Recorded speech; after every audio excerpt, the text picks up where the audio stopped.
Eamon, worthwhile run out for the club, pre-season win over Leeds?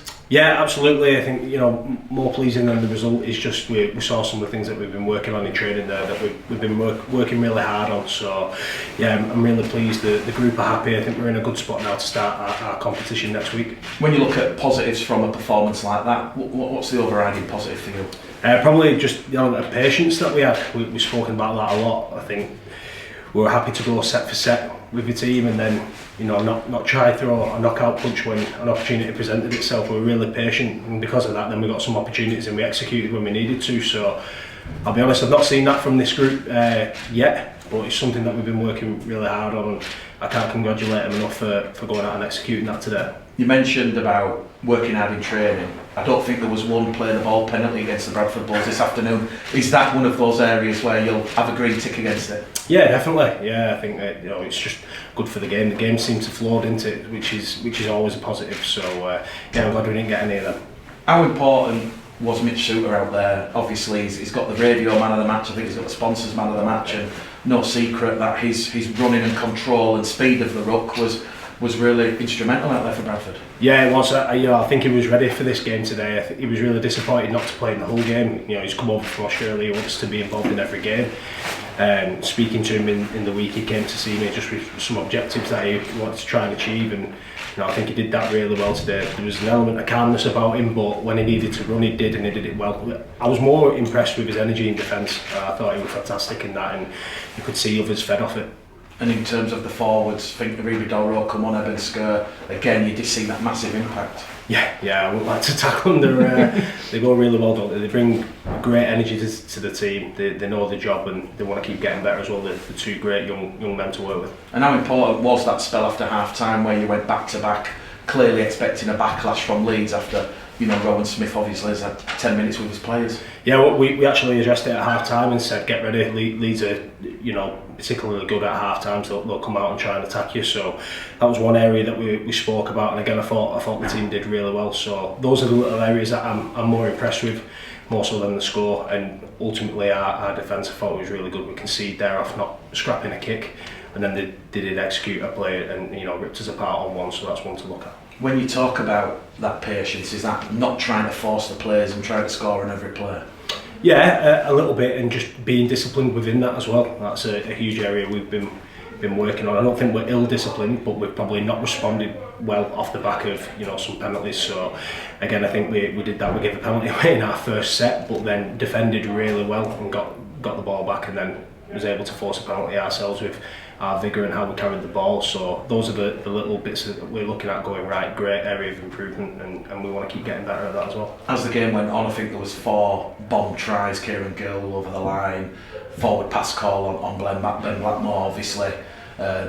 Perhaps maybe a bit more composure and that score goes, but you were still trying right to the end. Yeah, we were, but I think credit to Leeds on that. They scrambled really well, and they made us work hard for our opportunities, and we have no right just to take them all. So I think some credit has to go to them in that as well. But again, more pleasing for me was the response off the back of that. If we didn't quite execute a play, or if we, so to speak, bombed the try, we were back onto our next objective, which was to defend and try and restrict the team, which we did well. You got caught a couple of times on those short 10-metre restarts. Is that something you're going to look at, knowing clubs are going to maybe try and look to get an advantage in that area? Yeah, we looked at it during the week as well. I think as long as we're ready for it, we've got the mentality that we'll try and compete for the ball, and if we lose it, then we're just on to our next job. So we looked at that during the week, and we were ready for it. I think there's just one occasion where we probably lost a little bit of concentration. But sometimes they're not the easiest to defend. As long as I'm looking at the team and they look ready to go and compete for that kick, if they don't get it, we're straight into our next thing, which is defend.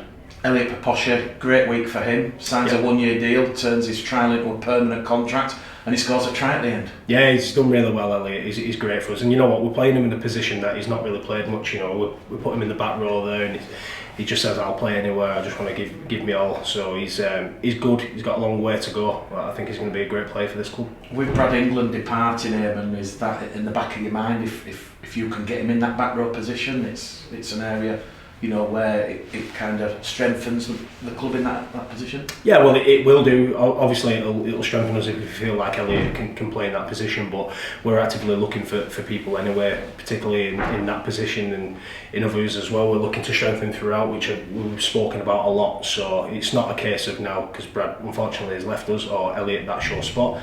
I still see Elliot as competing for a spot either in the back row or the middle.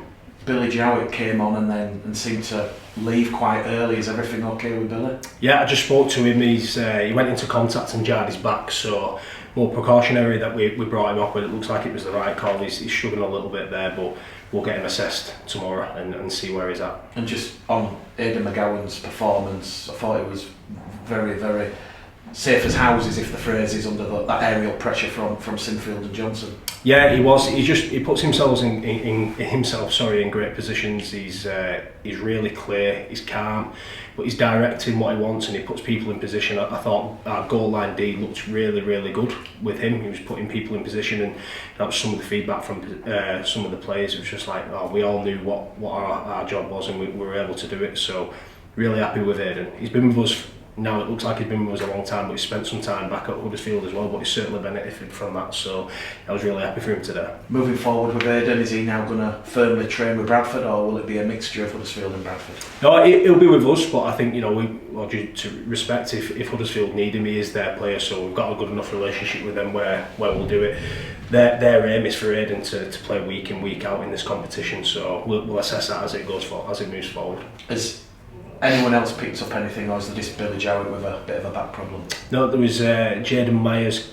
We took him off, I think, a minute into the second half. He just got a bit of a dead leg there, so I think he'll be fine, but we took him off. Other than that, I think everyone was alright. Michael Lawrence, he played 30 minutes, but he's fine. He'd done enough. He did really well, so other than that, touch wood, we've come through okay. In your mind now, is your mind made up what that 17 looks like for Dewsbury next week? There's probably still a couple of spots in there. We'll look at the video and training this week, but I'm relatively happy with my 13. But that's good for me to have a bit of a headache going into next week. I'm looking forward to it. And just finally from me, Eamon, obviously competitive rugby league effectively starts for Bradford next week with that game against Dewsbury. Are you going to look to strengthen, or are you happy with what you've currently got going into that game? No, I'm happy with where we're at as a squad. I really am. I've said before, we are looking to recruit, but there's no mad rush. Really happy with where the squad's at the minute. I think we've got some great balance, but throughout the season we will need to strengthen. We will need to bring people in. Just one final one. Jordan Final. Sorry. Jordan Baldwinson, I spoke to him, and I think he's targeting mid to back end of March. Wakefield, Halifax. Is that sound about right to you? That's great. That he's got that mentality. We went and seen someone else just to get an opinion and make sure that we're doing all the right things with him, and they were really happy. He's in a good spot. He's still got some time to go. Probably looking at 3 months for him. I won't rush him. It's going to be really important for us. So it's real good challenge for him now to kind of know where he's at, and we can almost use this as a pre-season, so we don't just get Jordan Baldwinson back. It's like a new signing. It gives us a massive boost, so I'm really looking forward to working with him. His work that he does, away from the place. I've been there myself as a player. It's really tough, but he's diligent and he's desperate to get back playing for this club, so when the time's right, he'll be back, and we'll see a better Baldwinson for us. I know you're chomping at the bit, Nathan, but just one final one. When we spoke during the week, you mentioned Dan Moss was going to get his results from some scan. Has he had the results of the scan? How bad is the injury to Dan Moss? Yeah, he has had the results, but we're still not clear in terms of timelines. We want to do the right thing by Dan and make sure we get some other opinions on that, just to, so he's got clarity more important than we have as a club. So he's in a good spot, Dan. He's alright. We'll make sure that we look after him. He's young. We want to do the right thing for him, so he's got a career over the next 10 years. So there's not much else to really say on that, other than that we're waiting to get some feedback from a couple of other people, and then we'll make the right decision along with him and his family to make sure that we do the right thing by him. Yeah, definitely. And I've got a few for you. Obviously, Mick mentioned then, obviously, someone like Mitch, who are absolutely outstanding. But as the more experienced lads, it seemed to really lead by example. You mentioned that first set was tough, and it was really good defence twice. Dan Smith made a try, 7 tackle on Jack Sinfield. Late in the game, Kieran Gill ran 60-70 metres to make a tackle in the corner.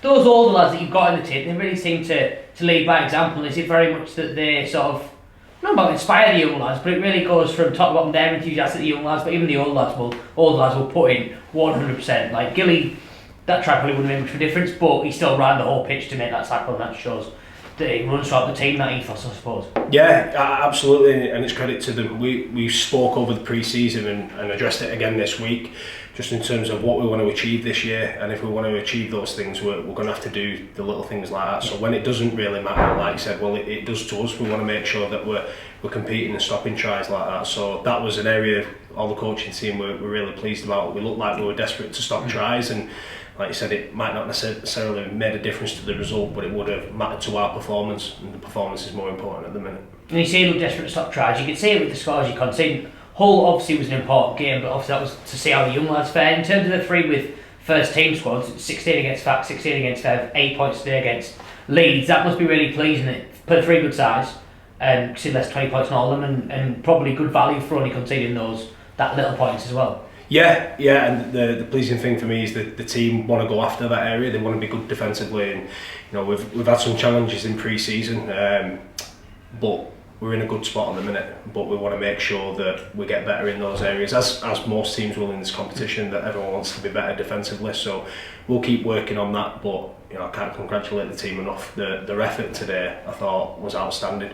But there's still certainly areas where we want to be better at. Definitely, and obviously, with that being said, obviously that's the point of pre-season, to get better and better, but still not quite be the finished article yet. In terms of what you were looking at, say on December the 23rd, looking a month later, are you happy with how pre-season's gone? Have you got pretty much exactly all you wanted out of it, or what you wanted out of it anyway? Yeah, I'm probably happier this week than I was last week when we didn't play a game. Like I said, I've seen incremental improvements throughout our performances. I think a lot today clicked for us, but that doesn't mean we're home and dry by any stretch of the imagination. I've spoke to the players, then the challenge for this group now is, can we go and back it up? So we'll see, and that starts on Tuesday. That won't just happen on Sunday. We're going to be playing a tough team in a tough competition that's going to have a different feel about it. We approach this as if it was our first competitive game, but next week it is our first competitive game. It probably have a different feel to it, so our attitude and attention to detail is going to be key in that, and that starts Tuesday.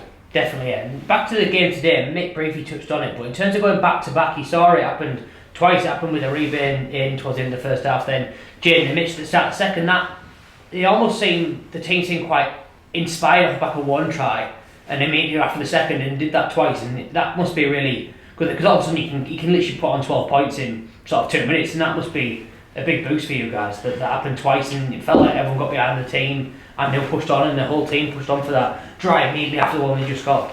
Yeah, I think they just valued the little areas in terms of supporting each other and running hard. We got something out of that, and that's what I spoke to them about. Those tries weren't necessarily structured. It was the back off was being detailed in what we did, executing a play, but then getting something off the back of it. So yeah, it's always nice to go back to back, but when we're looking at it as coaches, it was more how we put ourselves in those positions that were most pleasing. Just one final one from me, Eamon. On Billy, you mentioned Giants back, so if it's not anything serious, I've sometimes felt over the years that Billy, it's difficult to sort of pin him down in terms of what's his best position, and maybe that's not always counting in his favour. What do you see from Billy? See him as competing with Aidan for fullback, being the backup for Jordan and Lee in the halves, having a sort of duo with Mitch at hooker. What do you kind of see for Billy Jowett in 2024? Well, he's played and trained mostly at fullback for us, so we see him there. With him is that he's good in a number of positions, and he gives you that utility value as well. So he's going to give us some competition for places. Doesn't mean to say that he won't start next week. I've not made my decision on that yet, but it's nice to have that competition with two good players in a key role for us.